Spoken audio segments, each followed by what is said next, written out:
से अपनों की रक्षा करता है और शत्रुओं का वध करता है। पर आप तो देखो प्रभु, अपने नेत्र रूपी हथियार से अपनों को ही मारते हो। प्रभु, जो ये नेत्र कटाक्ष रूपी हथियार आपके हैं, उनसे प्रभु आप शत्रुओं को देखते भी नहीं, पर जो आपके अपने हैं, जो आपको देख के जीते हैं, जो प्रभु आपके समर्पित जीव हैं, प्रभु ये नेत्र कटाक्ष से आप उन्हीं जीवों का वध करते हो। प्रभु ये कैसी लीला आपकी। कहते हैं प्रभु, आपका दृष्टि करने का, दृष्टि देने का प्रकार भी कैसा, अल्पमान देने वाले। दृष्टि कैसी है, यानी किसी की और भी एक क्षण के लिए ठहरे, कोई भी एक के ऊपर अधिक देर तक न ठहरे। किसी सखी को लगे अरे प्रभु ने मेरी और दृष्टि करी, उसी समय प्रभु दृष्टि फेर ले, उसको सोचने का समय मिले, उससे पहले दृष्टि बदल जावे।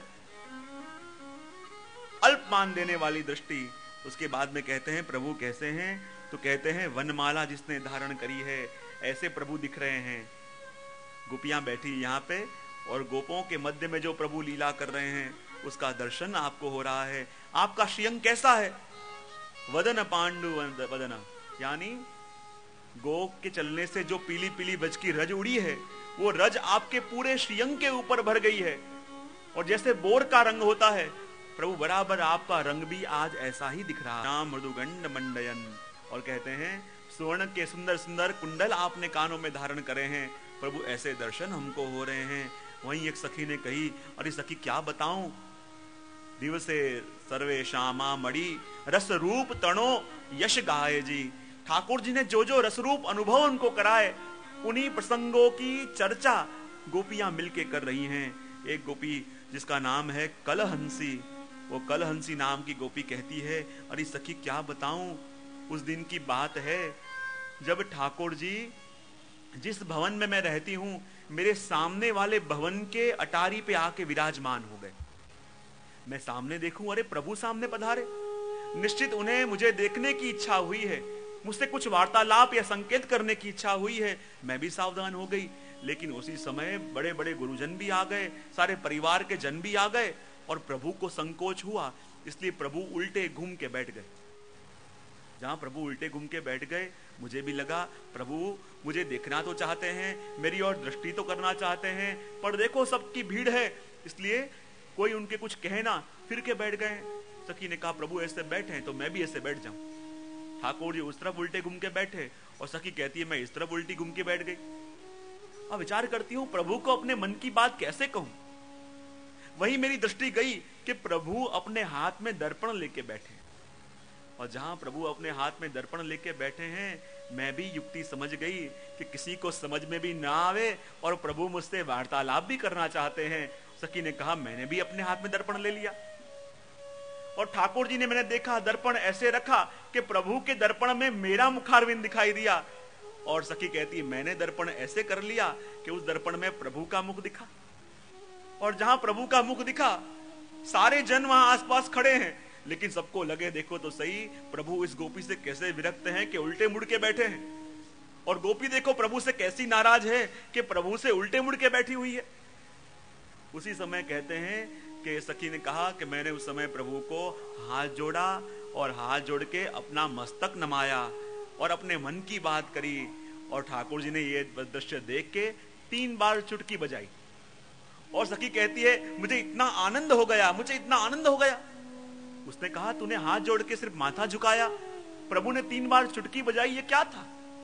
और कहती है कि जब मैंने प्रभु को देखा, दर्पण में देखा, और मेरे मन की बात प्रभु से कैसे कहूं, कुछ बोल नहीं सकती, सब लोग खड़े हैं, तो मैंने दोनों हाथ मिलाए और प्रभु से कहा प्रभु वाम अंग यानी मैं, दक्षिण अंग यानी आप, दोनों का मिलाप कब होगा।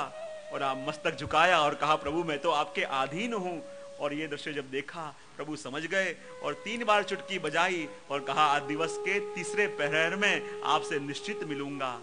या चुटकी बजा के कहा कि 3 बार जो वस्तु कही जाए, यानी कही हुई वस्तु सत्य हो जाती है, और 3 बार चुटकी बजा के कहा कि तेरा जो मनोरथ है इसी क्षण में पूरा करूंगा। और गोपी बड़ी प्रसन्न हो गई। दूसरी गोपी कहने लगी अरे क्या बताऊं, प्रभु तो कैसे शिरोमणि हैं, कैसे चतुर शिरोमणि हैं। बोले क्या हुआ कि कल रात्रि के द्वितीय प्रहर के अंदर जब मैं कहीं गली में से आ रही थी, वहीं मार्ग में मुझे प्रभु मिले, और जहां प्रभु के संग खड़ी खड़ी मैं वार्तालाप कर रही थी, सुंदर चर्चा हो रही थी, वहीं प्रभु को कोई पहचानने वाले, जो मुझे भी जानता था, प्रभु को भी जानता था, वहीं गली में से निकला, और जहां अपनी पहचान वाला निकला, प्रभु डर गए और डर के मेरे पीछे आके छुप गए, और मुझे तो दोनों तरफ से नुकसान हुआ। बोले क्या नुकसान हुआ? एक तो ठाकुर जी का जो मुख मेरे सामने था वो ओझल हो गया, और गांव के लोगों ने मुझे देख लिया।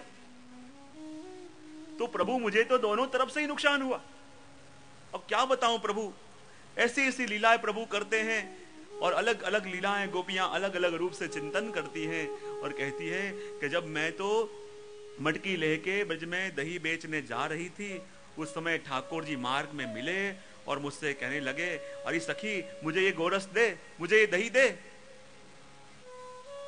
सारे लोग खड़े थे, प्रभु क्या मांग रहे थे गोपी जान रही थी, प्रभु जान रहे थे, पर औरों को बताना नहीं था।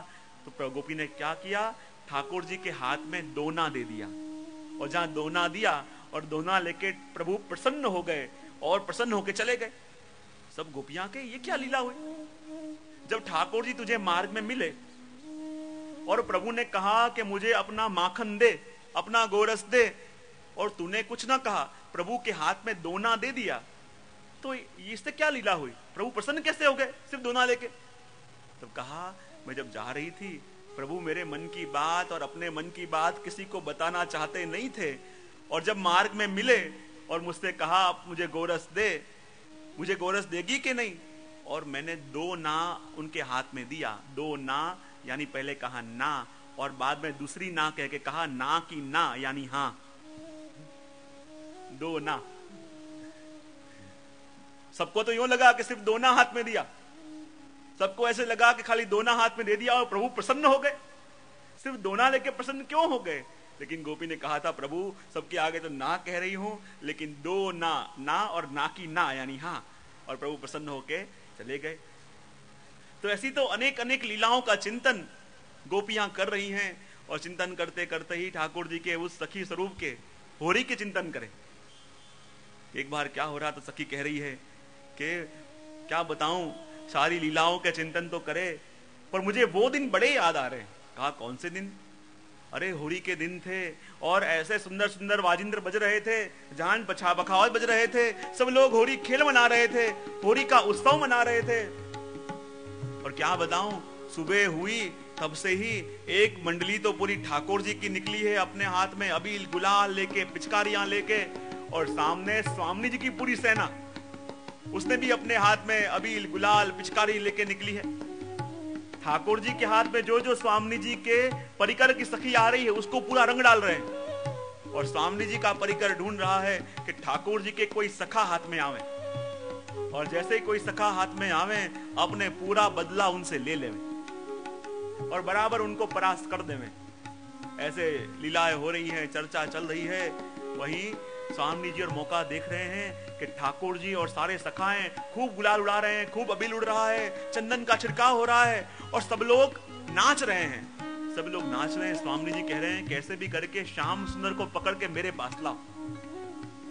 सखियां कब से युक्ति कर रही हैं, सखियां कब से युक्ति कर रही हैं, पर प्रभु तक पहुंच नहीं पा रही हैं। अब क्या किया जाए, क्योंकि सारे सखा प्रभु को घेर के खड़े हैं, और अंदर अंदर ठाकुर जी नाच रहे हैं। इतने में क्या हुआ, ठाकुर जी का जो सखा मधुमंगल नाचता नाचता नाचता नाचता भांग पी रहा है और नाच रहा है, भांग पी रहा है, नाच रहा है, देह का होश नहीं रहा, और नाचता नाचता वो गोपों की मंडली से बाहर निकल गया, और वहां स्वामी जी का परिकर राह देख के खड़ा था।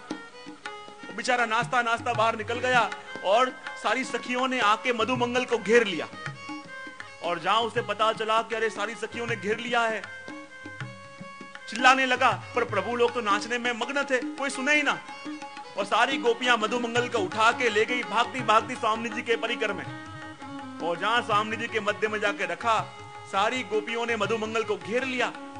सब लोग कहने लगी, देखो ये बड़ा उद्यमी है, बड़ा तूफानी है, इसने हमारे घर में घुस घुस के माखन घी बहुत खाया है। स्वामी जी ने कहा, अच्छा ये आप लोगों के घर में घुस घुस के चुरा चुरा के घी खाता है, ऐसे करो आज घी ले लेके आओ और उसके पूरे शरीर में घी लगाओ, बहुत घी खाया है ना, अगली बार नाम नहीं लेगा।